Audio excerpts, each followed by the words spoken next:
Yo, what's up guys, Xierdan here, and today I'm bringing you a 250k squad builder in FIFA 17. And a couple things to note before we start the video. I am recording a little bit later at night, so I might be talking a little bit quieter and might sound a little bit different because I'm trying to be quieter, you know what I mean? And also, there's not going to be any gameplay in this episode. If you would like to see gameplay of the squad in action, I'll try to clip some pieces together over the next couple weeks as I try it out and see what players I'm thinking about upgrading next or getting rid of completely because I don't like. But I've kind of based the squad around players that I have used in draft mode or at least career mode. Obviously, they don't play the same as they do in other game modes, but I've had a little bit of experience with. So anyways, here it is. It's a little bit unorthodox, I will admit, because I feel like a lot of people would not have picked a lot of the players that I picked. But I think that it's a solid squad if you're okay with it not being maybe up your alley. It might be a little bit different play style. But here we go. It's a BVL squad builder. And starting off, let's get the parameter set. And starting off in net, we're gonna get Petr Cech. You have a couple options, I guess. I don't know exactly who is cheaper between him and Lloris, who I believe is also 88 this year. So you kind of take your pick between them. I have a feeling Cech's a little bit cheaper because he is not because of the league, or not the league, sorry. The nationality, but and also I think stats wise maybe Cech is not as strong, even though his overall is the same as Lloris's. But anyway, moving on into his center backs, I don't have a preference in the positioning that I put them, but if you're really picky about it, you might not like it because I don't have a left-footed player. So for instance, what I've been doing so far, and I've only played a few games with the squad, is I have Chris Smalling in the center because he has the most pace. He also has the most defending and physical as a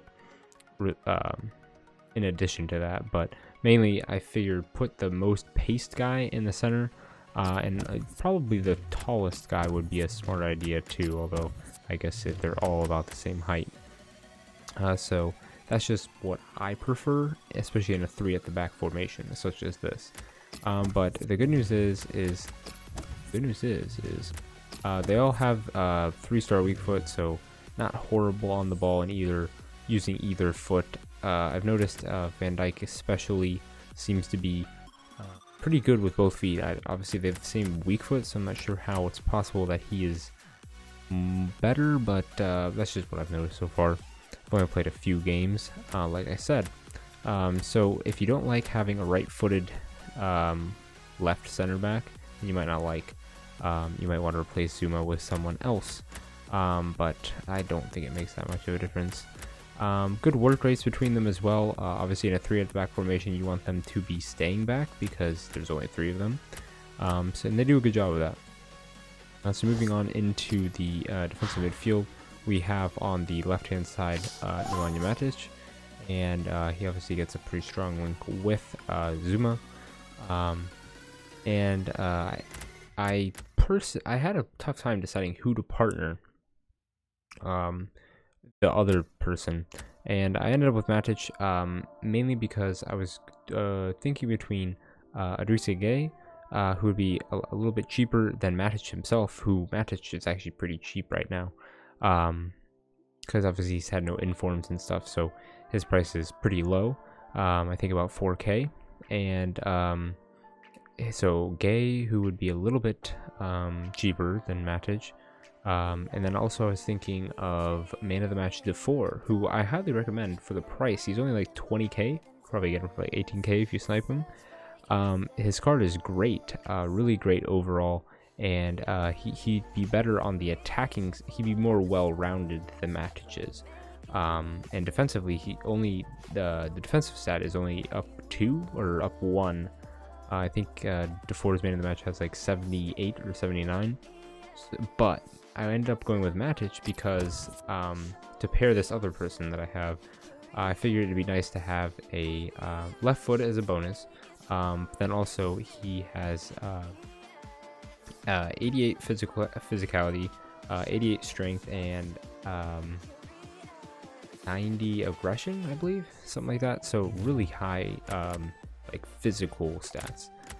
So the man who he is partnering is actually, I haven't switched him to a center defensive mid yet, but I probably will soon.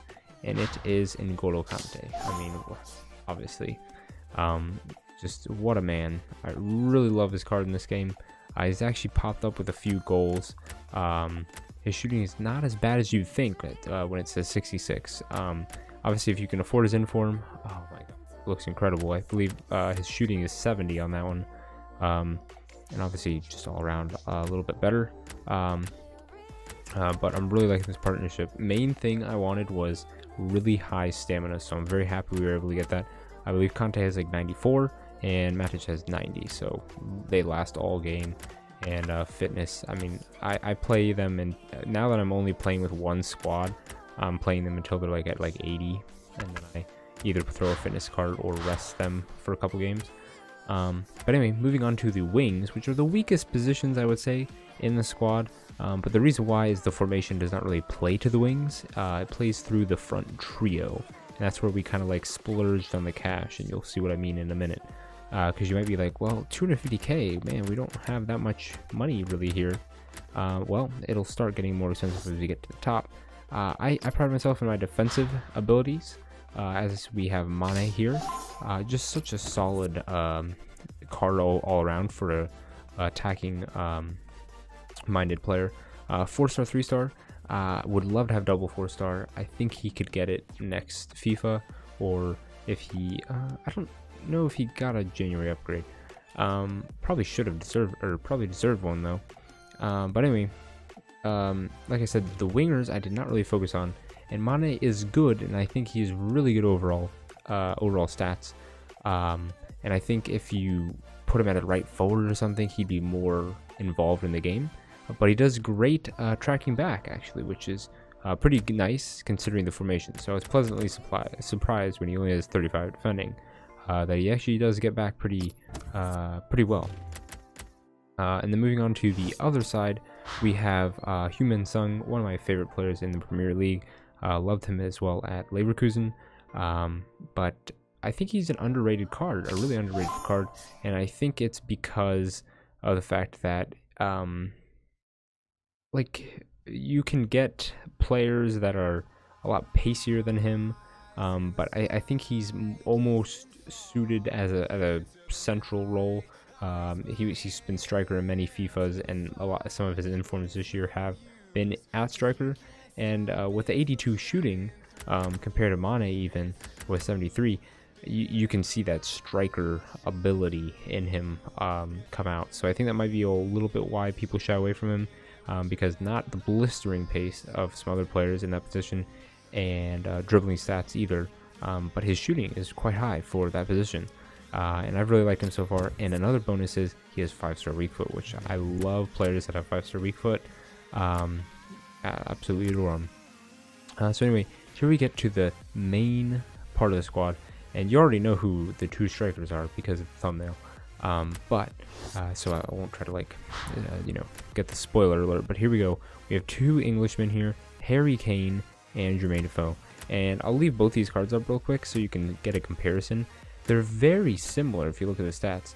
Harry Kane a little bit slower, but much more physical, and has a lot more playmaking ability with that 81 passing. So he's more of the hold-up guy, with Defoe as his partner, and Defoe likes to run in behind a lot more.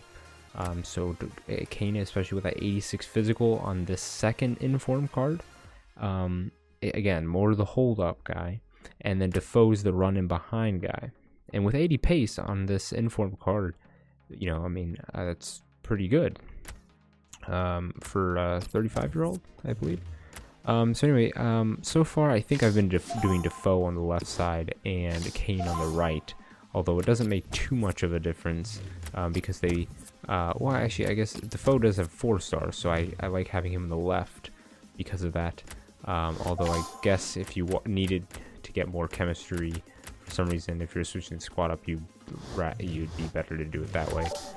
But at cam, we have a person who I was gonna put in the thumbnail, but then I decided he'll kind of be like the mystery man, and it is none other than Adam Lallana. This is his only inform this year so far, and a really nice all-around card. So it was a big debate. I was debating between either getting second inform Ericsson, or actually no, I think it's first inform Ericsson or Lallana. And actually, I think they're around the same price. Actually, they might not be. I can't remember. I could have afforded Ericsson. I think maybe he's like 20k more. Maybe he's like around 80k. And he's 1 overall more, has 1 more dribbling, a couple more passing, 1 more pace, 1 more shooting. So he's just a little bit better. Is he worth the extra like 15 to 20k? Mostly because of the club, and Ericsson's a bigger name than Lallana in most people's eyes. I decided not.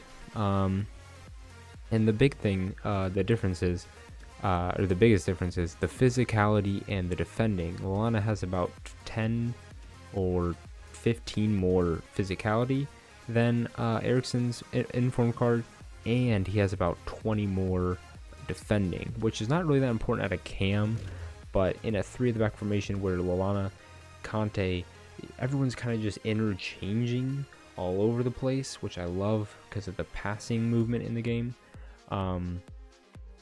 It's nice having that extra bit of defending, but I could definitely see people picking Ericsson most of the time. And another reason why is I wanted to have the English trio there, the English Triforce leading the way. It just looks a little bit cooler in my opinion. But anyway, that is the team. Like I said, I will probably be putting out a gameplay kind of montage of this team, if I can get clips. If not, I'm gonna be streaming when I'm playing through divisions now, or I'll try to. Like I said, I'm focusing on H1Z1 and Overwatch right now, but when I am playing, I will be streaming it, so you guys can get a feel of how this squad performs. But anyway, total price I think was actually under budget. I think I got around it was around 230k, and I did do some sniping. For instance, Harry Kane's card was going for about 100k, but I was able to snipe him at 85. If you set the price ranges, especially for a card like Harry Kane's second inform, where I set the minimum buy now at like 90, and then I set at 80k, and then I set the maximum at like 90k, and I just kept guessing, going. It can save you that 15k, which is a pretty big amount. So anyways, hope you guys enjoyed the episode. If you did, leave a like right now below. Let me know if you'd like to see videos like this in the future, where I'm a little more it's a little more like directed, scripted kind of approach. Let me know. And I'm trying out a new background music. It's no copyright sounds, which I've used before, but this is a mix that I did not make myself. I was just seeing some other mixes that I could find on YouTube. So anyways, see you guys next time, and peace out.